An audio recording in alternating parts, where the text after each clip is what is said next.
bien, chers frères et sœurs, chers téléspectateurs, bonjour, bienvenue à notre moment, notre temps d'étude biblique. Nous sommes là pour essayer d'encourager, de fortifier l'Église et de continuer d'annoncer Christ, le Sauveur et le Seigneur, à tous ceux qui sont là, qui nous écoutent via Internet en particulier. Nous savons que ces temps de confinement ne sont pas aisés à supporter. Donc nous nous tournons vers le réconfort ultime, vers Dieu, à travers la révélation qu'il nous donne de lui-même dans sa parole. Et nous espérons que nous serons bénis par cet exercice. Nous souhaitons aujourd'hui en particulier nous adresser à un public spécial, un public que nous aimons. Je voudrais m'adresser à la jeunesse aujourd'hui, dans ce que j'ai appelé un plaidoyer d'un pasteur évangélique baptiste à la jeunesse chrétienne antillaise. Nous allons prier et nous allons voir ensemble ce que nous pouvons retenir de la parole de Dieu aujourd'hui. Merci Seigneur pour ta parole, elle est vérité, elle est vie, elle transforme notre être, elle est capable de briser les cœurs les plus durs, elle est capable de les façonner, de les transformer, de faire en sorte que nous ressemblions à Jésus, l'agneau divin, qui est absolument pur dans son innocence et qui nous a transportés dans la présence du Père. Merci Seigneur par cette parole, par ton esprit agissant en elle, de produire en nous cette transformation qui va achever l'œuvre que tu as commencée pour certains, ou qui va produire cette œuvre que tu veux produire dans la vie de nos jeunes en particulier, leur faire du bien et les renouveler à ton image. Que ta parole donc t'élève et te glorifie ce matin dans le nom précieux de Jésus. Amen. Voilà, nous sommes là pour ce temps que j'ai appelé le plaidoyer d'un pasteur baptiste en particulier pour la jeunesse chrétienne antillaise, la jeunesse évangélique en premier. Nous aimons les jeunes, nous croyons qu'ils sont un don de Dieu. Tous les enfants d'ailleurs sont un don de Dieu. Dieu les considère comme des armes, entre guillemets, spirituelles, comme des personnes décisives pour l'avenir du monde. L'Écriture dit que les fils, les enfants sont des flèches que l'on met dans son carquois, que Dieu utilise pour semer un peu plus de lumière dans ce monde-ci.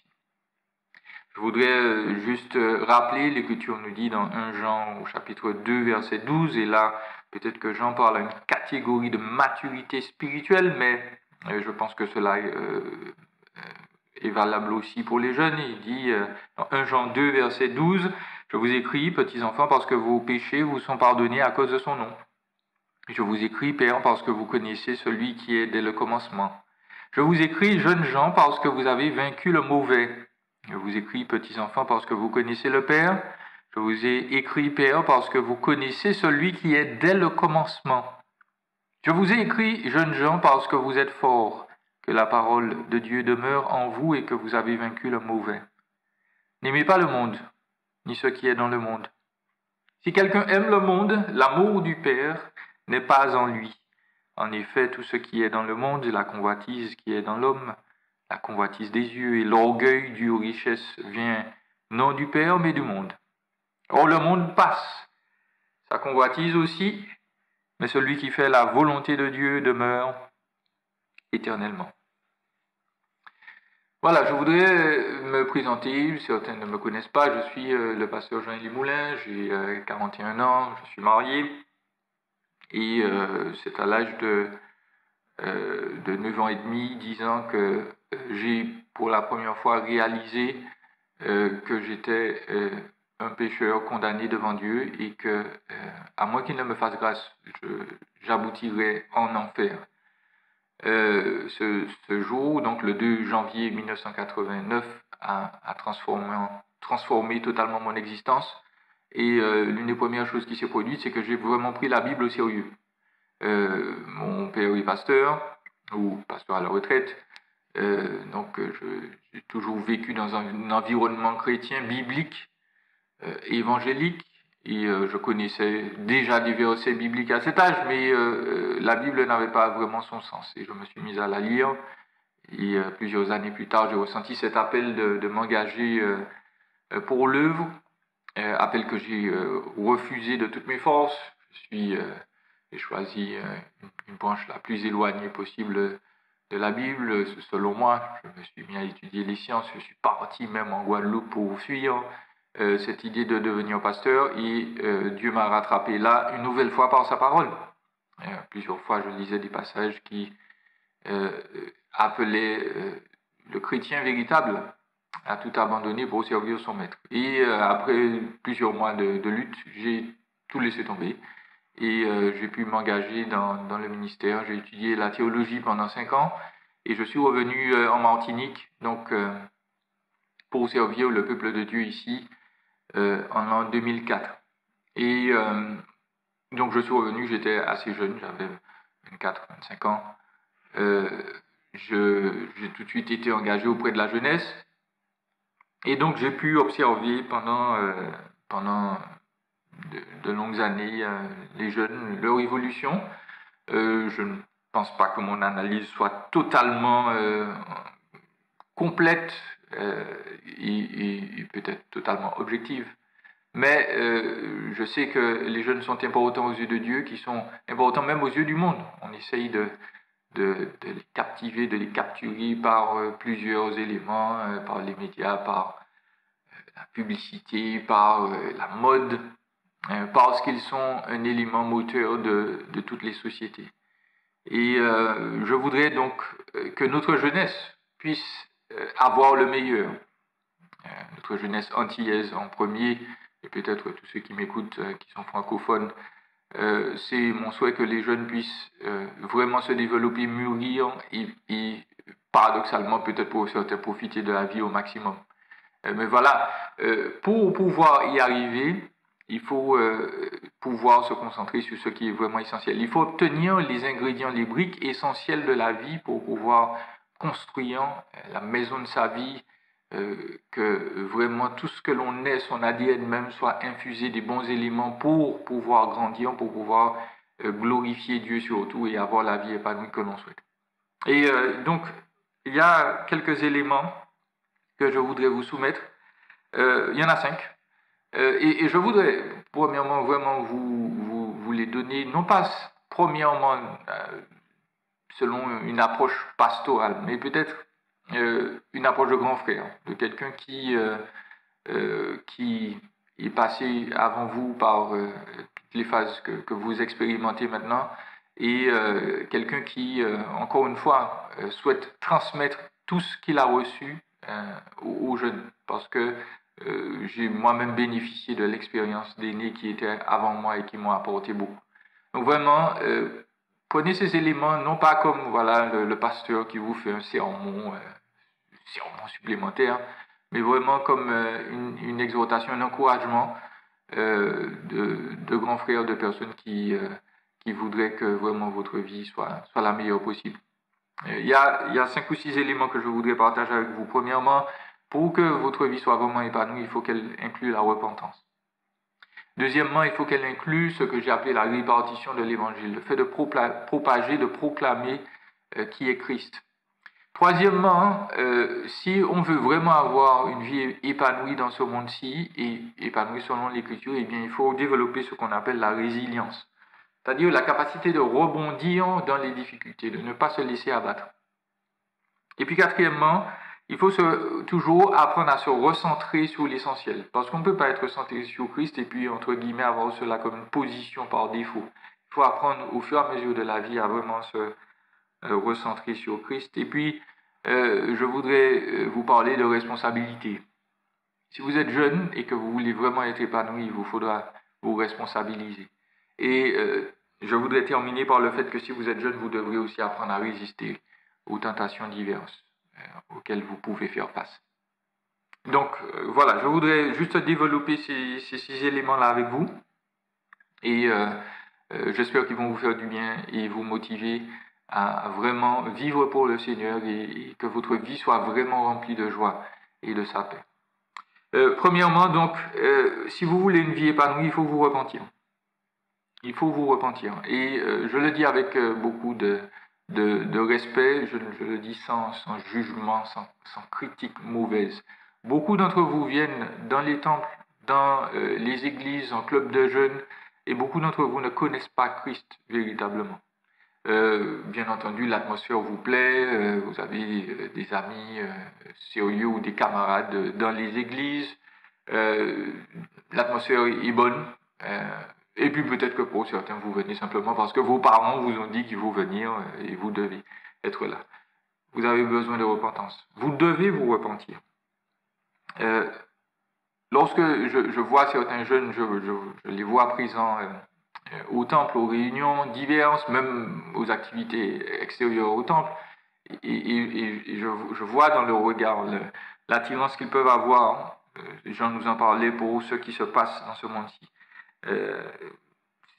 Il y a des gens qui cherchent l'excitation d'une vie, remplie de fêtes, remplie d'amusements.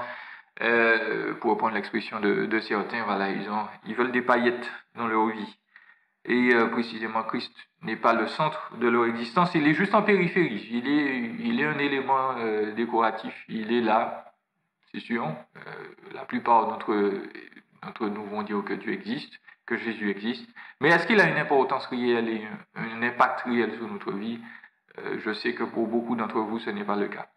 Et donc, il faut arrêter de vous appeler chrétien, il faut arrêter de vous dire que parce que vous venez au temple, les choses sont assurées, que vous priez de temps en temps ou que vous lisez votre Bible, vous êtes un croyant véritable. L'Écriture nous dit que non. L'Écriture nous dit que, à moins que Christ soit vraiment le centre, l'élément qui va motiver notre vie au quotidien, eh bien notre existence va très vite s'effriter et ressembler à celle de quelqu'un qui ne connaît pas Christ. Et vous serez très vite confronté à la réalité qui est que aux Antilles, on est entre guillemets protégé, on a encore certaines valeurs dans nos sociétés. Elles aussi tendent à disparaître, mais vous allez constater que quand vous partirez dans d'autres pays, ces valeurs n'existeront plus. Il n'y aura personne pour vous surveiller. Vous serez là dans une grande ville, personne ne vous connaît. Vous allez manquer un dimanche parce que vous allez vous dire j'avais les devoirs à faire. Le dimanche suivant, vous allez vous dire je suis fatigué. Le troisième dimanche, on va vous inviter quelque part le samedi. Le quatrième dimanche, vous serez en boîte et ainsi de suite. Jusqu'à ce qu'un jour, vous vous réveilliez peut-être des années après et que vous vous demandiez ce que vous avez fait de votre existence.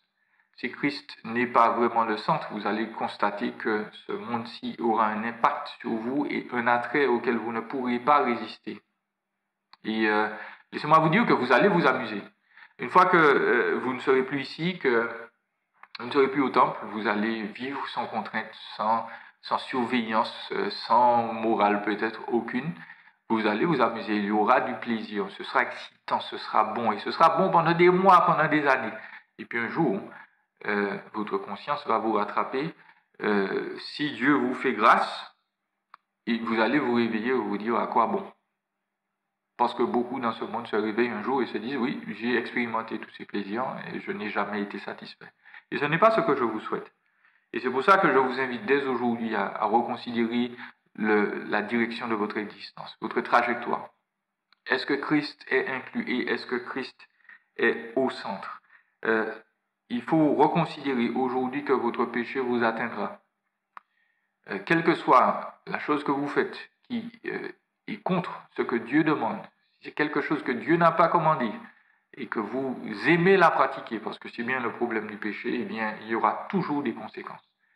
Dieu va nous en protéger pendant un moment, et puis un jour, il va vouloir nous discipliner, nous apprendre une leçon, et cette leçon sera sans doute dure à apprendre, surtout si nous savons déjà ce que nous faisons. Donc, l'Écriture nous dit que Jésus est précisément venu pour payer pour toutes nos fautes, pour subir dans son âme, dans son corps, sur le bois du calvaire, toute la colère du Père qui nous était destinée par rapport à toutes nos fautes, passées, présentes, futures.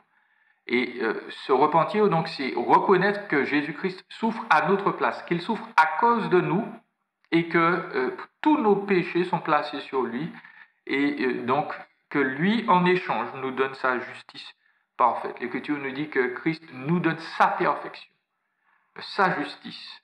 Et si nous croyons dans sa mort propitiatoire, c'est-à-dire que sa mort va calmer la colère de Dieu contre nous, et puis sa mort est aussi vicaire, c'est-à-dire qu'elle nous représente, eh bien, l'Écriture nous dit que Dieu va nous pardonner toutes nos erreurs et qu'il va nous permettre de vivre éternellement.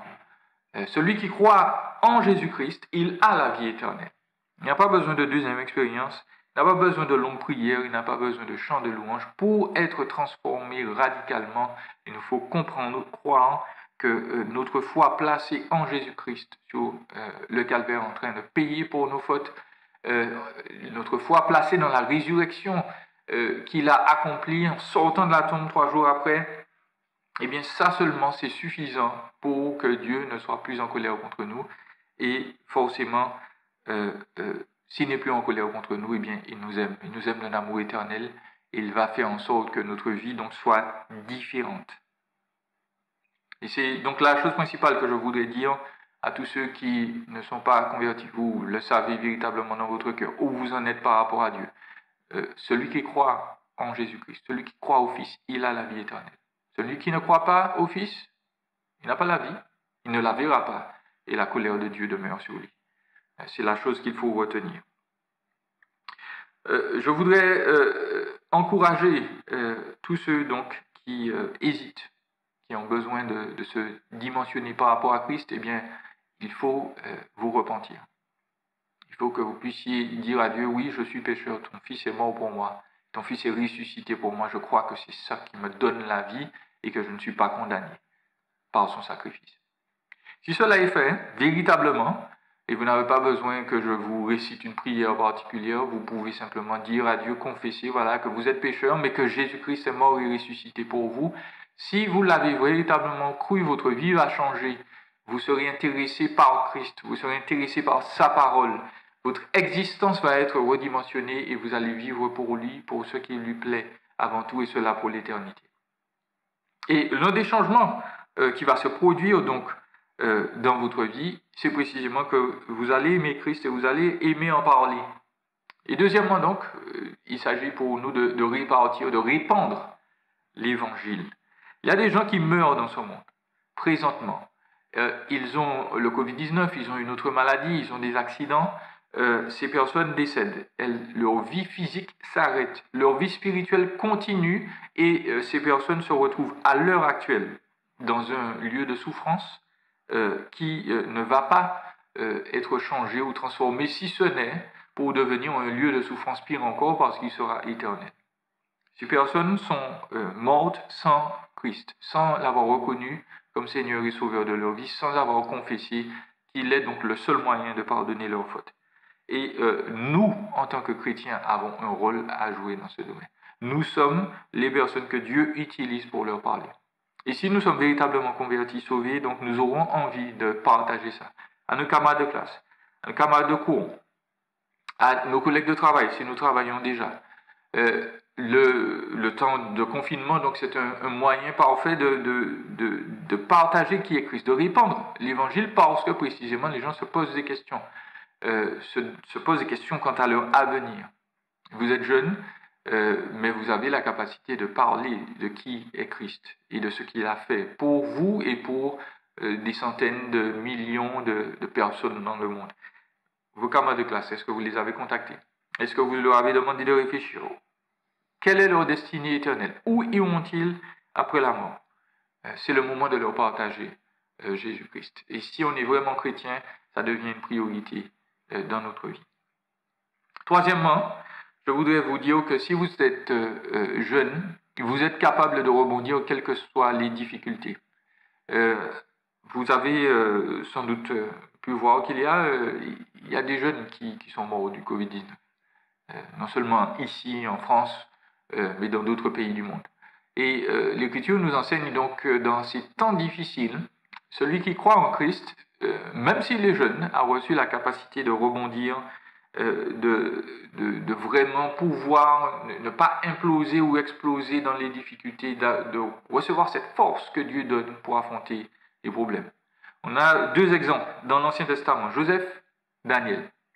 Joseph et Daniel sont séparés de leur famille quand ils sont jeunes. Joseph avait environ 17 ans, Daniel avait entre 12 et 17 ans également. Ils sont tous les deux privés de leurs parents. Joseph ne reverra pas son père si ce n'est 13 ans plus tard. Et Daniel, on n'a pas parlé des parents de Daniel, et on sait que les Babyloniens qui ont envahi Israël, c'était un peuple absolument brutal. Il est fort probable que Daniel et ses trois amis, Azaria, Hanania et Michaël, aient perdu leurs parents, tués par les Babyloniens. Donc ils ont vécu des circonstances traumatiques. Je ne sais pas si vous pouvez vous imaginer. On vous enlève, on vous envoie dans un pays étranger, vous devez travailler en tant qu'esclave, vous ne connaissez pas la langue, vous devez vous adapter à des circonstances absolument terribles. Les deux, donc, ou les quatre, ont vécu des circonstances difficiles, les cinq même. Daniel avait trois amis. Pourtant, ils ne se sont pas laissés abattre. Et ils ne se sont pas laissés traumatiser par les événements. Dans les deux cas, Joseph est resté fidèle à Yahweh. Il a voulu refuser la tentation sexuelle, nous allons en reparler. Daniel et ses amis ont refusé le compromis moral, le compromis spirituel, même si c'était au péril de leur vie. Ils se sont accrochés à Yahweh, l'Éternel, à Jésus-Christ en avance. Et ne voilà-t-il pas que Dieu a honoré cette confiance et les a bénis en retour. Et le Seigneur vous dit, même si vous êtes dans cette circonstance-là du Covid-19, vous pouvez rebondir. Quelle que soit la menace sur votre avenir professionnel ou estudiantin, Dieu a une solution pour vous. Vous pouvez rebondir. Vous avez cette capacité-là. Et ces cinq hommes-là ont eu la capacité d'impacter leur génération et de faire de grandes choses, non seulement pour les chrétiens ou les croyants qui vivent avec eux, mais pour leur pays, pour leur nation. Et donc, Dieu est capable encore d'utiliser les jeunes aujourd'hui pour faire de grandes choses. Est-ce que nous sommes prêts à lui demeurer fidèles, à l'aimer même si les circonstances sont pénibles? Là, c'est le défi qui nous est lancé. Quatrièmement, il nous faut nous recentrer sur Christ. J'invite les jeunes vraiment à se recentrer sur l'essentiel. Et l'essentiel dans la vie, c'est Jésus. Il n'y a rien de plus important. Il n'y a personne de plus important que Jésus-Christ. Et vraiment, c'est le grand frère qui vous parle. Le temps passe vite. Et il faut le réaliser. Quand on est jeune, on n'a pas cette impression. Moi je sais vraiment, je le vis. On est là dans un éternel présent. On s'amuse, on a des loisirs, des détentes, on a des objectifs, on a des projets, on s'implique dans pas mal de choses. On ne voit pas le temps passer. Mais le temps passe et il faut nous rendre compte que nous ne sommes pas invincibles. Je l'ai dit, il y a des jeunes qui sont morts du Covid-19, il y a des jeunes qui meurent tous les jours, soit d'accidents, soit d'erreurs qu'ils ont faites, soit de violences qu'ils subissent. Le temps est court. Et je tiens à dire que Dieu ne nous a jamais promis une vie longue et prospère. Il n'y a que les menteurs qui vont vous dire cela aujourd'hui pour vous manipuler. Nous ne savons pas combien de temps la vie dure. Dieu donne la vie à qui il veut, il la reprend quand il veut. Il n'a jamais dit qu'il n'y aurait que les personnes âgées et chétives qui vont passer de vie à trépas. Et si la vie est courte et qu'elle passe vite, nous devons donc la remplir de l'essentiel. Et laissez-moi le dire, je suis persuadé, pour avoir vu différentes cultures, que les jeunes Antillais font partie donc des peuples qui peuvent changer les choses. Ils font partie des humains les plus doués, ils sont les plus agréables, les plus joyeux, les plus conciliants que je connaisse. Ils ont des capacités que d'autres peuples n'ont pas. Encore faut-il les utiliser. Et je vous demande pardon, peut-être que vous allez considérer cela comme un reproche, mais je l'observe. Dans nos églises, il y a des capacités qu'on utilise qui pourraient être mieux utilisées. Donc, nos capacités de mémoire, nos capacités artistiques, qui des fois sont monopolisées par des œuvres, par des chants, par des attitudes, par des loisirs qui ne sont pas forcément essentiels. Donc, il y a des jeunes qui ont pu m'expliquer ce que c'est qu'un bendo. Je ne savais pas ce que c'était. Voilà, donc un lieu abandonné où parfois on consomme des substances illicites, etc. J'espère que la définition, je l'ai bien retenue. On peut essayer de m'expliquer, de décortiquer certains champs à la mode à l'heure actuelle. Et puis, moi, pardon, le pasteur de rétorquer, ok, c'est bien, mais il faut connaître un peu plus de sa Bible que Jean 3,16. Et cela, je ne le dis pas encore une fois pour mépriser la jeunesse. Laissez-moi vous dire tout de suite, d'ailleurs, que je ne suis pas l'un de ces pasteurs qui dit que si vous avez mis dans votre téléphone portable ou MP3 une musique autre qu'un cantique de « À toi la gloire », etc., vous êtes en train de désobéir à Dieu. Je ne considère pas que la musique, qui est des musiques entre guillemets sataniques, la musique est inventée par Dieu et son utilisation dépend donc de la personne qui est sanctifiée ou pas pour la gloire de Dieu. Donc, je vais plus loin, je suis musicien, j'ai appris à jouer de plusieurs instruments, bon, mais les morceaux que j'ai appris n'étaient pas premièrement des cantiques, parce que les cantiques ne sont pas assez aisés pour vous permettre une acquisition pleine et entière de la musique. Donc oui, j'ai des chanteurs favoris aussi. J'écoute Jacques Brel, Serge Lama, j'écoute Gilles Fleureau, Balavoie et autres. Le problème n'est pas là. Je ne dis pas qu'un chrétien ne doit écouter que REM, sinon il n'est pas chrétien. Mais dans ma vie, en tout cas, je ne connais pas les chansons, les paroles ou les lyrics de ces musiques-là mieux que ma Bible. Je fais la part des choses. Et cet équilibre-là doit, je pense, être atteint par tous nos jeunes. Il est évident que vous pouvez aimer des styles de musique différents de vos parents, cela est nécessaire. Mais Dieu nous a laissé un livre qu'il faut lire. Il ne nous a pas laissé la Bible en audio, il ne nous a pas laissé la Bible en version numérique, il nous a laissé un livre.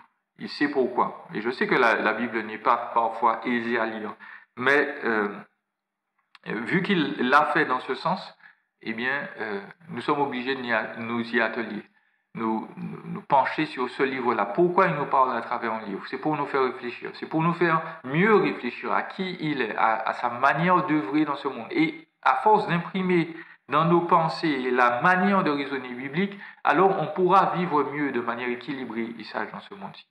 Donc, quand on lit dans la Bible, par exemple, dans Actes 17, verset 28, on voit ce principe-là. Paul, il est en train de prêcher l'évangile à des personnes qui sont grecques. Et il dit la chose suivante au verset 28, il dit « En effet, c'est en lui que nous avons la vie, le mouvement et l'être, comme l'ont aussi dit quelques-uns de vos poètes. Nous sommes de sa race. » Et au verset suivant tout de suite, il dit « Ainsi donc, puisque nous sommes de la race de Dieu, nous ne devons pas croire que la divinité ressemble à de l'or, à de l'argent ou à de la pierre sculptée par l'art et l'imagination de l'être humain. » Nous voyons que Paul a lu des poètes grecs qui n'étaient pas chrétiens. Mais il les a lus non seulement parce que il disait des choses intéressantes, des choses importantes, des choses vraies, parce que les incroyants peuvent dire la vérité, c'est une évidence. Mais il a voulu analyser ce qu'il a lu et faire la comparaison avec Christ. Et ensuite, il a utilisé cette connaissance de la culture pour dire aux Athéniens qu'ils devaient se repentir parce que précisément, eux-mêmes reconnaissent que l'homme est d'essence divine et que précisément, si l'homme est d'essence divine, il doit être jugé par son Créateur. Donc, voyez-vous, Paul s'est renseigné sur la culture qui l'entourait, il ne s'est pas enfermé dans son monde juif, il a lu, il a recherché, il a partagé, mais il avait un but. Quand il a fait tout cela, ce n'était pas seulement un but esthétique ou de réjouissance personnelle, il voulait partager Christ à l'autre. Et en tant que jeune, donc, je vous invite à ne pas vous couper de votre culture, mais ne laissez pas non plus votre culture vous submerger. C'est vous qui devez submerger votre culture par la pensée de Christ, par qui il est et ce qu'il a fait pour les êtres humains. Alors voilà, c'est un équilibre à atteindre. Vous convenez avec moi que si Christ est la personne la plus importante du monde entier, ses paroles sont plus importantes que les paroles de quiconque dans ce monde-ci. Donc je ne peux pas connaître les paroles d'un homme sur terre mieux que les paroles de mon Dieu. Ça n'a pas de sens. Donc, sans se couper de cette culture qui est la nôtre, nous devons apprendre à mettre Christ au centre. Nous faudrons terminer. Cinquième point, j'invite les jeunes. Je voudrais que les jeunes se responsabilisent. Et se responsabiliser dans plusieurs domaines. Beaucoup font remarquer, et je l'ai entendu même hors des milieux chrétiens, que parfois les Antillais ils partent dans d'autres pays et puis ils n'arrivent pas à vivre la différence. Et cela arrive dans tous les pays. Dans tous les pays, il y a des jeunes qui, quand ils partent, ils n'arrivent pas à partir trop loin de ce qu'ils connaissent, etc. Mais pour les Antillais, ça peut être un problème assez particulier. Et nous devons donc apprendre, en tant que chrétiens, même si nous sommes jeunes, à nous préparer pour la suite. Peut-être que nous avons des projets de mariage. Tous les jeunes veulent se marier. On veut se marier tellement qu'on se dit, j'espère que j'aurai le temps de me marier avant que Jésus revienne. Et je ne veux pas dire que c'est quelque chose qui est absolument insensé. C'est Dieu qui nous a donné ces désirs. Et c'est une bonne chose de se marier, c'est une bonne chose de vouloir trouver une personne du sexe opposé qui va vraiment nous compléter. Mais voilà, Dieu sait très bien ce dont nous avons besoin et précisément parce qu'il sait ce dont nous avons besoin, il nous dit, écoute, il faut que tu te prépares. Et nous devons réfléchir. On va rencontrer un jour l'élu de son cœur, mais que faudra-t-il pour que ça devienne concret? Eh bien, il ne faudra pas simplement de la poésie, du chocolat et des séances de cinéma. Il faudra que nous soyons des individus concrets, des individus sérieux, des individus matures et responsables. Il faudra avoir un travail, il faudra apprendre à gérer un budget, il faudra apprendre à mettre du temps à part pour discuter, pour échanger, pour œuvrer au temple ensemble, pour œuvrer dans cette société, dans ce monde-ci ensemble. Tout ceci demande donc une préparation et une responsabilisation. Et donc, pour que votre bonheur soit optimal, il faut que vous soyez des gens responsables. Il faut que vous ayez fait la part des choses. Dans votre quotidien, vous vous préparez à être l'homme responsable, la femme responsable, qui va peut-être rencontrer un autre homme responsable, si vous êtes une femme et une autre sœur responsable, si vous êtes un homme. Et pour cela, il faut de la discipline, il faut des sacrifices. Il faut se préparer maintenant, parce que je vous le garantis, vous n'allez pas passer votre journée à vous regarder dans le blanc des yeux, amoureusement, ou bien vous n'allez pas passer toute votre journée à faire l'amour toutes les heures. Ça ne va pas arriver. Vous serez des personnes qui devraient travailler comme tout le monde, qui devraient élever des enfants si Dieu vous fait cette grâce. Et cela demande encore une fois des efforts et des sacrifices. Et honnêtement, je tiens à vous le dire, êtes-vous prêts? C'est une chose de le souhaiter maintenant, mais êtes-vous préparés à cela? Est-ce que vous êtes prêts à payer un loyer? Est-ce que vous êtes prêt à vous discipliner, à ne pas manger au McDo tous les week-ends votre argent de poche parce qu'il faudra faire des économies?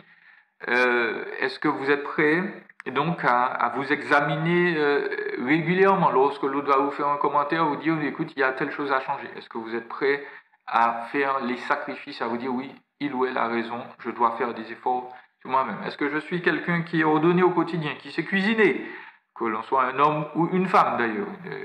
L'autre ne sera jamais, qu'il soit un homme ou une femme, une boniche ou un serviteur qui sera là pour passer après nous. Est-ce que nous sommes prêts à nous occuper de quelqu'un qui est malade, qui va peut-être être dans des états que nous n'apprécions pas? Est-ce que nous sommes prêts à demander pardon? Tout cela, une personne responsable est capable de le faire. Et dans le mariage, cela prend une proportion particulière encore. Tout cela, vous le préparez maintenant. La manière dont vous traitez vos parents, dont vous traitez vos frères et sœurs, est une préparation au mariage. Si vous manquez de patience envers vos parents, envers vos frères, envers vos sœurs, que vous les méprisez parce qu'ils vous demandent des choses que vous n'aimez pas, sachez bien que vous n'êtes pas prêt à vous marier. Si vous n'êtes pas capable de ranger votre chambre, de faire la vaisselle régulièrement, de faire vos devoirs comme il faut, vous n'êtes pas prêt à vous marier, tout simplement. Donc on peut avoir le désir, mais cette discipline s'acquiert présentement. Jeunes hommes, il vous faut apprendre la galanterie. En dépit des dires féministes de notre société, l'homme est un protecteur. Bibliquement, c'est quelqu'un qui doit se sacrifier pour le bien-être des autres. Donc ouvrir la porte pour les dames, les asseoir à table, marcher du bon côté de la rue, ce n'est pas un ensemble de coutumes moyenâgeuses. C'est ce que fait un protecteur, c'est ce que fait un homme qui a compris que la femme a une importance capitale dans nos vies et qu'il faut l'honorer. Jeunes hommes, vous devez apprendre à gérer donc des responsabilités. Vous devez apprendre à prendre des responsabilités pour un groupe, pour une organisation quelconque. Si vous n'accomplissez pas les tâches que l'on vous confie chez vous, comment votre employeur pourra-t-il vous faire confiance? Comment pourrez-vous vous faire respecter de ceux qui seront éventuellement sous votre responsabilité si vous n'êtes pas vous-même quelqu'un de fiable? Je crois que Dieu peut faire de tous les chrétiens antillais, de toutes les chrétiennes antillaises, de bons chefs et responsables de famille, en particulier si on sait demander pardon, si on sait reconnaître ses erreurs. Donc voilà, il faut nous responsabiliser et ainsi glorifier Dieu. Et puis, une dernière exhortation, je voudrais vous parler de résister à la tentation. Dans Proverbes 5 et 7, l'Écriture nous parle de la tentation comme à des fils. Salomon a probablement écrit cette première partie dans Proverbes 5. D'ailleurs, c'est bien comme ça qu'il commence cette œuvre. Il dit dans Proverbes 5 au verset 1, « Mon fils, sois attentif à ma sagesse, tends l'oreille vers mon intelligence, afin que tu conserves la réflexion et que tes lèvres gardent la sagesse, ou la connaissance plutôt. » Verset 3, « Certes, les lèvres de l'étrangère ruissellent de miel et son palais est plus doux que l'huile, mais à la fin, elle est amère comme l'absinthe, coupante comme une épée à deux tranchants. Ses pieds descendent vers la mort, ses pas aboutissent au séjour des morts. Elle se garde bien d'examiner le chemin de la vie. Ses voies sont des voies d'errance, mais elle ne le sait pas. » L'Écriture donc avertit les jeunes qui seront face à diverses tentations. La plus récurrente, surtout sous nos latitudes, donc est la tentation sexuelle. Dans d'autres sociétés aussi, on y fait face, mais les conséquences ne sont pas exactement les nôtres, les mêmes que les nôtres sous nos latitudes antillaises. Beaucoup de femmes se retrouvent seules aujourd'hui pour élever leurs enfants, cela n'est pas normal. Et cela pourquoi? Parce qu'on n'a pas appris aux jeunes à gérer la tentation. Et par là, je veux vraiment souligner autre chose. Encore une fois, il ne s'agit pas de dire à la jeunesse, voilà, il faut résister, débrouillez-vous. Il s'agit de réaliser que oui, le plaisir sexuel sera toujours quelque chose de fort, d'attrayant dans une vie et que nous aurons besoin d'armes, d'outils pour y résister. Et il faut nous rappeler donc que le premier but de Dieu, ce n'est pas que nous soyons frustrés sexuellement, c'est que notre sexualité s'épanouisse pleinement dans un cadre.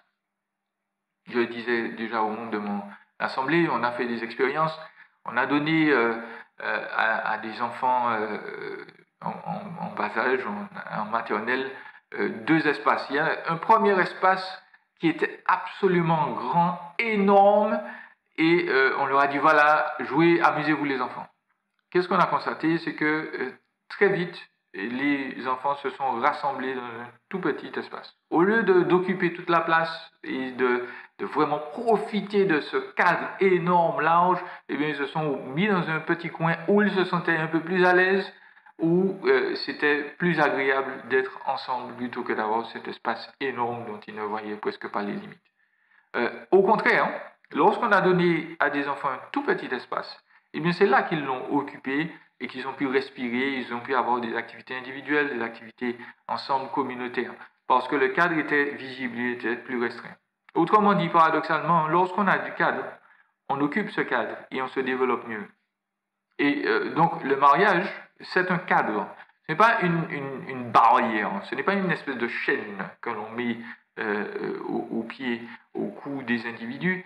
C'est un cadre pour nous aider à développer, à mûrir. Et donc Dieu veut que tous les jeunes puissent effectivement, tous les jeunes qui y sont appelés, bénéficier de toutes les joies de la sexualité. Mais voilà, il faut qu'elle soit cadrée.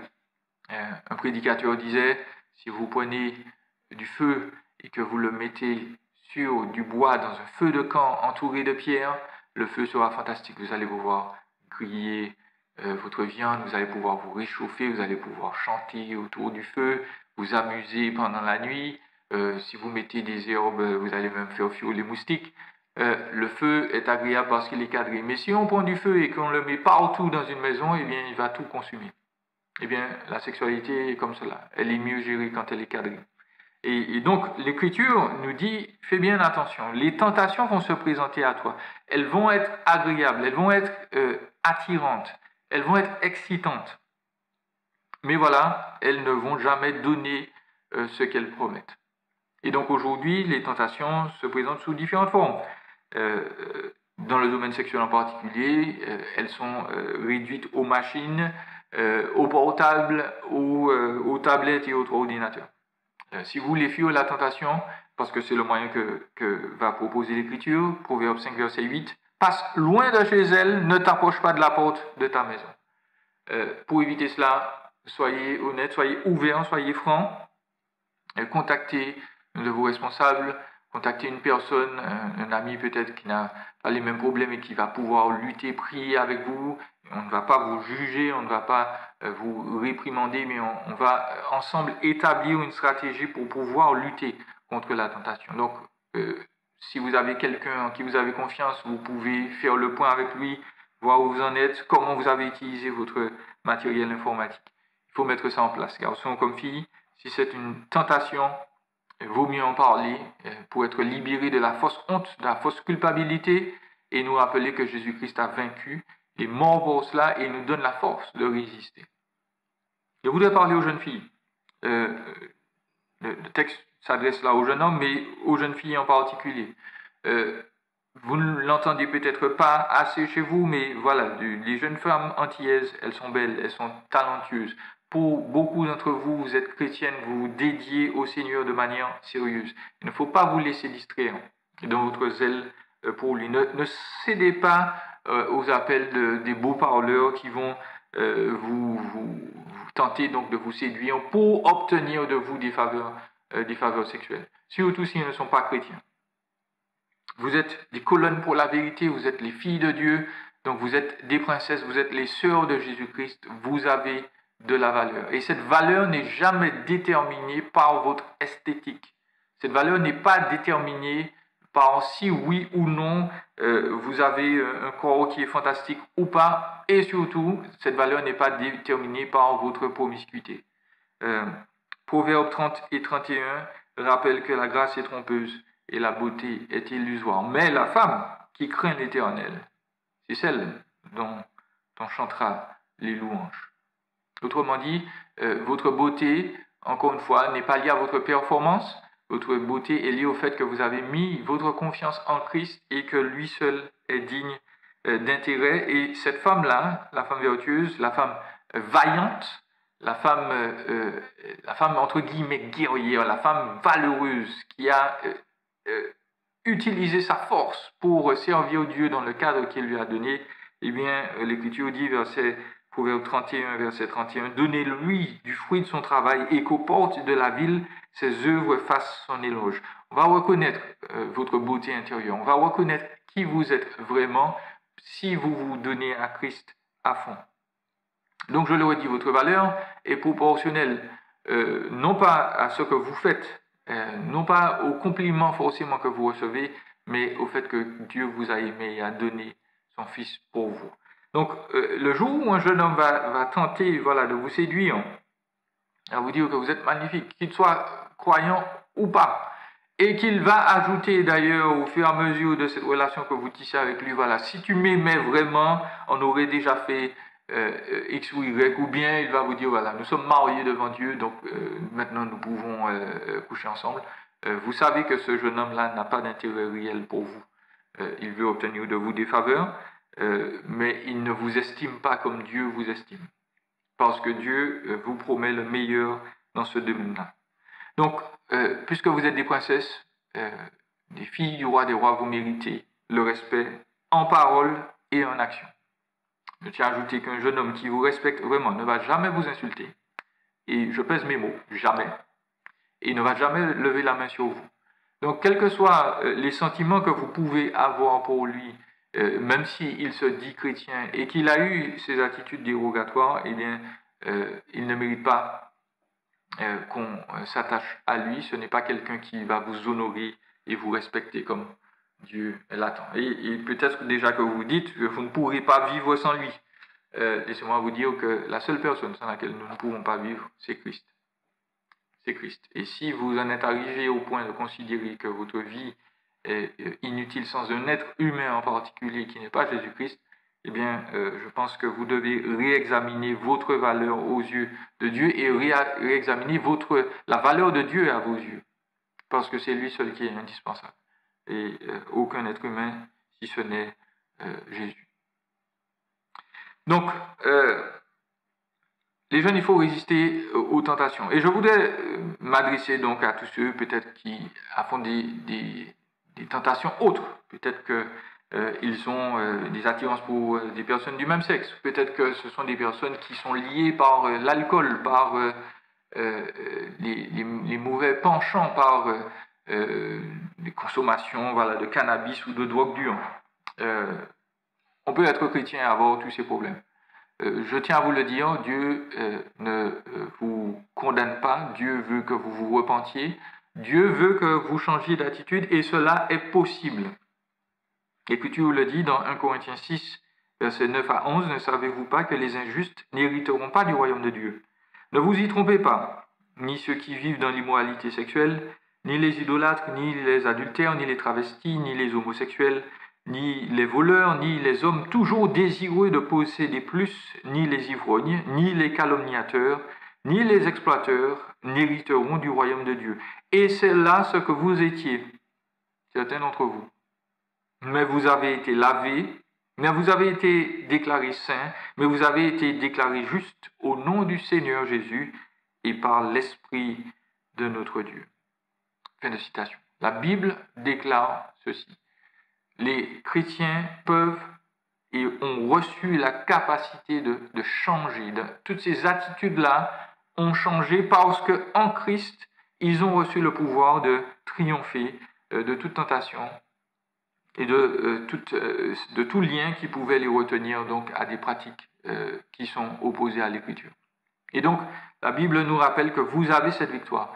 Vous pouvez, avec l'aide d'autres chrétiens qui vont prier avec vous, qui vont être donc un réseau de responsabilité pour vous, de redevance ou de redevabilité, vous aider à avancer dans la vie en prenant conscience de ces faits. Vous avez vaincu en Christ et vous êtes de nouvelles créations. Si vous vous êtes repenti, vous êtes de nouvelles créations, vous avez reçu la capacité de résister, quelle que soit la tentation. Voilà. En conclusion, je voudrais vous dire, chers jeunes, que vous vivez dans des temps difficiles et Dieu le sait. Nous savons que cette époque donc est remplie de dangers, de pièges pour la jeunesse. Mais voilà, vous pouvez vous recentrer sur l'essentiel, sur Christ, parce que c'est ce qu'il a fait pour vous. Il s'est recentré sur sa mission, sur l'obéissance qu'il devait au Père. Il a bien voulu mourir et ressusciter pour vous, et donc vous avez de la valeur à ses yeux. Donc, jeunes chrétiens antillais, jeunes évangéliques antillais, rappelez-vous, vous pouvez vous repentir si vous ne l'avez pas encore fait. Dieu veut votre bonheur. Si vous êtes chrétien, vous êtes des messagers de Dieu. Le monde meurt sans lui, vous pouvez en parler autour de vous. Vous voulez vous marier, vous voulez être heureux, il est temps de commencer à se préparer à cela pendant ce moment de confinement, d'acquérir une certaine discipline. Et se rappeler que nos parents donc ne sont pas là pour nous pourrir la vie, ils sont là pour nous guider pour que notre existence soit meilleure plus tard. Si nous avons des demandes de pardon à faire envers nos frères, nos sœurs, c'est le moment. Il faut se discipliner parce que cela nous prépare à la vie conjugale plus tard. Vous pouvez résister aux tentations, quelles qu'elles soient. Il y aura toujours des personnes autour de vous avec qui vous pouvez prier, qui vont vous aider à résister, trouver des outils pour vous aider à vous battre pour que Christ soit véritablement vu et perçu dans vos vies. Voilà, je ne serai pas plus long. Peut-être que j'ai été un peu dur pour certains. Je voudrais m'en excuser, vous en demandez pardon si vous avez perçu que j'étais assez sévère. Mon but n'est pas de détruire la jeunesse, mais de la faire vraiment avancer. Je vous supplie quand même de réfléchir à tous ces éléments. Bientôt, la vie normale va reprendre et peut-être les mauvaises habitudes aussi. Jésus-Christ veut être au centre de votre vie. Jésus-Christ veut vous donner, puisque vous confessez le suivre, la vie la meilleure qui soit. Mais pour cela, il faut vraiment qu'il en soit le centre. Il faut que Jésus-Christ soit notre passion, soit notre plaisir le plus ultime. Et je vous recommande de faire déjà cette prière, de lui demander, Seigneur, vraiment, je prie que toi, tu sois le plaisir le plus grand que je retire de cette vie. Et vous allez voir la différence. Vous allez voir que véritablement, cette vie va changer dans tous ses aspects parce que Jésus-Christ en sera le centre. Voilà, que le Seigneur vous bénisse, chers jeunes, et vraiment vous encourage. Nous sommes là pour vous aider. N'hésitez pas à commenter, à nous contacter si vous souhaitez avoir une aide particulière. Voilà, que le Seigneur vous encourage, il est là pour vous. Il veut se glorifier en vous par le bien qu'il va vous faire. Prions. Seigneur, merci de te glorifier à travers nos jeunes, où qu'ils soient. Vraiment qu'ils soient pour toi un plaisir, une occasion de gloire, de renommée, parce qu'ils vont s'attacher à toi et te glorifier dans tous les aspects de leur vie.